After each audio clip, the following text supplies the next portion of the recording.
Bonjour à toutes et bonjour à tous, bienvenue dans une nouvelle vidéo. Nous sommes aujourd'hui le 24 janvier, entre une partie de l'histoire qu'on a appelée la révolte du papier timbré et les gilets jaunes d'aujourd'hui. C'est assez proche parce que déjà au niveau des noms employés, gilets jaunes et bonnets rouges, c'est d'ailleurs ce qu'on a vu en Bretagne il y a quelques années, les bonnets rouges, donc à mon avis ils ont dû prendre ça de là. Mais aussi par rapport aux causes de cette révolte du peuple, de cette révolte des personnes. Donc les causes sont plus ou moins similaires. À quelques détails près, vous allez le voir. Comme je vous le disais dans la vidéo concernant Camille Desmoulins, donc n'hésitez pas à la rechercher. Nous ne sommes pas historiens, donc si quelqu'un peut apporter des éléments supplémentaires concernant cette vidéo, vous êtes les bienvenus. Des choses constructives, bien évidemment. Donc nous allons commencer. Donc nous allons revenir sur ce tableau juste après. Et nous allons lire un petit peu l'histoire de cette révolte. Assez courte, hein, je ne vais pas non plus entrer dans les détails. Alors donc c'est sur le site L'Histoire par l'image, qui est un très bon site d'ailleurs. Je vous le conseille. Alors, la révolte du papier timbré. Date de publication en juin 2013 et l'auteur de ce papier est Pascal Dupuis. Contexte historique. La dernière grande révolte populaire.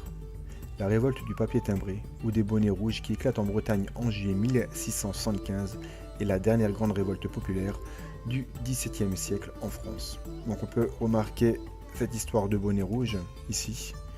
Les bonnets rouges qui se sont fait reconnaître, on va dire, il y a quelques années en France, lorsqu'il s'agissait des portiques écotax. Je ne sais pas si vous vous souvenez, on a parlé des bonnets rouges et en Bretagne. Donc est-ce que c'est un petit clin d'œil à l'histoire? Je pense qu'à mon avis, ils n'ont pas utilisé ça, ce n'est pas anodin. Ensuite, ce qui me fait aussi assez sourire, c'est bonnets rouges, gilets jaunes. Voilà, donc là je vais reprendre la lecture. Louis XIV, en guerre avec les Provinces-Unies, a besoin d'argent. Comme aujourd'hui, pour payer la dette. Hein, c'est proche. Pour y remédier, Colbert décide de vendre des offices, d'augmenter les impôts. Colbert décide de vendre des offices, donc c'est comme aujourd'hui, la France brade, même l'Europe, hein, l'Union Européenne d'ailleurs, brade beaucoup d'entreprises, beaucoup d'offices, etc. Donc Colbert décide de vendre des offices, d'augmenter les impôts, taille, aide, gabelle, etc. Donc là, c'est ce qu'on a pu voir également en France avec l'augmentation de la taxe des différentes taxes, en fait, notamment celle de l'essence, du gasoil. C'est ça qui a fait l'une des nombreuses causes qui a fait déborder le vase. Et d'en inventer d'autres. Taxes douanières, taxes sur la vaisselle d'étain, sur le papier timbré. Donc tout comme qu'ils inventent beaucoup de taxes, hein. Je sais pas moi, taxes sur le recyclage des produits non recyclables, pour recycler par exemple des machines, des choses comme ça. Qu'est-ce qu'ils ont inventé encore? La taxe sur le carbone, etc., etc. Ils arrivent toujours à trouver des choses pour nous taxer. Cette dernière mesure, qui oblige à timbrer les actes notariés, entraîne une vague de protestations en Bretagne, une province rattachée relativement récemment à la couronne française, 1532, et qui connaissait jusqu'alors un régime d'expansion et de liberté. Ces impôts décidés sans concertation et sans l'aval des États de la province de Bretagne provoquent des soulèvements tout d'abord urbains, Rennes le 18 avril 1675, Nantes, Dinan, Vannes, Guingamp, etc. Puis enfin les villageois. La répression se met rapidement en place. Bienvenue en 2019, hein. Mais pendant plus de 3 mois, les autorités constituées, donc le gouverneur, le duc de Chaulnes, les lieutenants de Haute et de Basse-Bretagne, sont incapables de maîtriser la situation. Comme il se passe actuellement. Ils sont obligés même d'envoyer des véhicules blindés sur les Champs-Élysées, enfin à Paris, pour essayer de calmer la situation. Ils utilisent des LBD, ils utilisent des gaz lacrymogènes, etc. Des canons à eau également, etc. etc. D'autant qu'à partir de juillet, ces soulèvements antifiscaux prennent une dimension antinobiliaire. Donc antinobiliaire, on va décomposer le mot. Anti, c'est contre. Nobiliaire, les nobles, donc contre la noblesse. Avec des insurgés qui veulent forcer les seigneurs à renoncer aux prélèvements domaniaux. Ils rédigent même un code paysan réclamant à la fois la liberté de la province armorique et la suppression des droits seigneuriaux. Ces mouvements de contestation de l'autorité du roi et de l'ordre social sont violemment réprimés. Le Parlement de Rennes, jugé trop laxiste, est exilé à Vannes et le duc de Chaulnes, qui a obtenu des renforts militaires, pratique procès expéditifs et exécutions sommaires. L'ensemble de ces mesures amène bientôt le calme et la soumission. Je redis, bienvenue en 2019. Bienvenue en obtenu des renforts militaires, pratique des procès expéditifs, exécution sommaire. Bon là, il n'y a pas d'exécution. Analyse des images. Donc une critique de la politique fiscale de Louis XIV. Jean-Bernard Chalette, né en 1631, est le fils de Jean Chalette, établi à Toulouse comme peintre portraitiste. Il enseignera à son fils les rudiments de la peinture. À sa mort, Jean-Bernard est accueilli dans l'atelier de son successeur, Antoine Durand, maître peintre en 1661. Chalette quitte Toulouse, sa ville natale, et on le retrouve en 1663 à Rennes comme directeur du chantier des ornements du dedans du Parlement de Bretagne.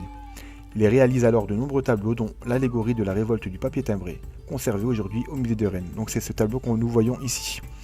J'ai fait une capture d'écran parce que j'ai remarqué qu'à chaque fois que je passais ma flèche devant, le tableau s'éteignait, disparaissait. Donc j'ai fait une capture d'écran, je la remettrai tout à l'heure, puisqu'il y a une petite partie de texte qui explique le tableau.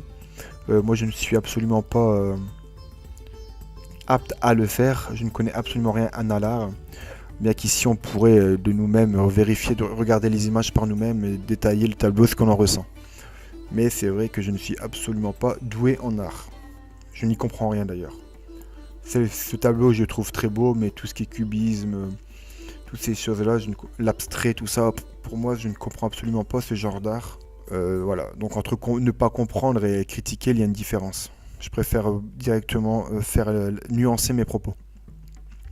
Commandé par Monseigneur Jean de la Monneray, protonotaire apostolique et archidiacre de Rennes, dont les armes figurent dans le coin en bas à droite du tableau, l'œuvre critique la politique fiscale de Louis XIV et celle du gouverneur de Bretagne, artisan de la répression, le duc de Chaulnes.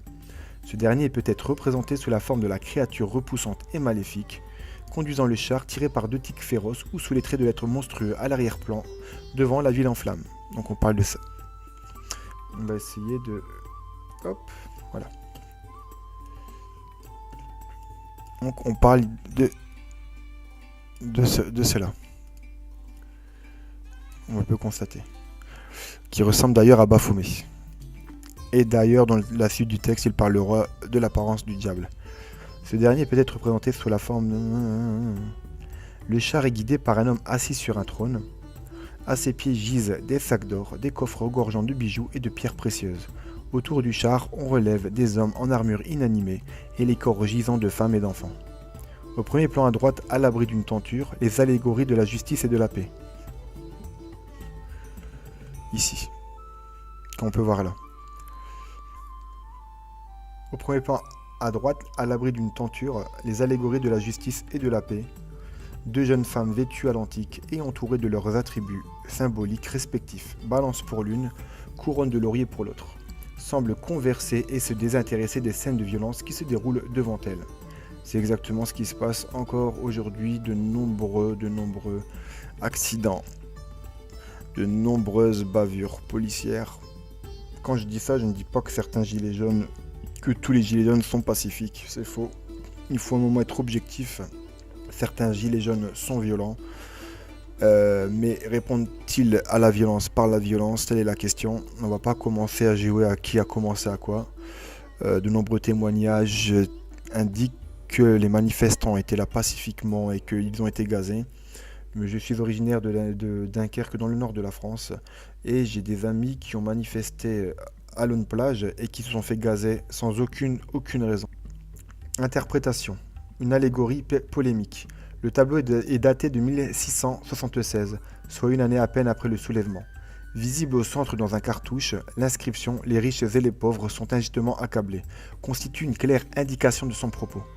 Le verset 2 du psaume 57, donc je ne vais pas vous le lire parce que je ne connais pas le latin, qui signifie « Si vraiment vous parlez de la justice, jugez droitement enfant des hommes », renforce l'argumentaire décliné dans le tableau. J'aime bien cette petite conclusion. L'œuvre, sous une forme allégorique, commente de manière polémique la politique fiscale de l'État français et la répression qui a suivi en Bretagne la révolte du papier timbré.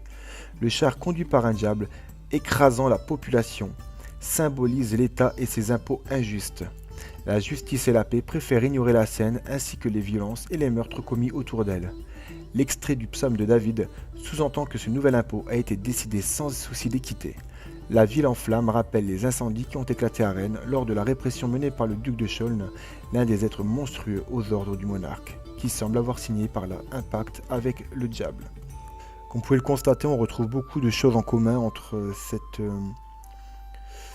cette révolte du papier timbré, les causes, ce qui s'est passé, comment que ça a été traité, les incendies, parce qu'il y a eu des préfectures qui ont été incendiées, etc. La violence et la justice, en fait, qui détournent complètement son regard de cette violence. Je suis tombé dessus par hasard et j'ai trouvé qu'il y avait vraiment une matière à réfléchir là-dessus, et c'est pour ça que Corde Sensible et moi-même avons souhaité vous le faire partager. N'hésitez pas à mettre en bas dans la description vos commentaires, ce que vous en pensez. Également, si des personnes, des historiens ou des personnes connaissant extrêmement bien cette partie de l'histoire veulent indiquer des choses ou nuancer mes propos, parce que je ne suis pas historien, je ne fais que lire et j'interprète par rapport à ma connaissance, donc bien évidemment je peux me tromper. Si jamais d'autres personnes peuvent éventuellement m'apporter d'autres éléments, elles sont les bienvenues, à condition que ce soit dans le respect et sans vulgarité. Corde Sensible et moi-même vous souhaitons une excellente journée et nous vous disons à très bientôt pour un prochain numéro.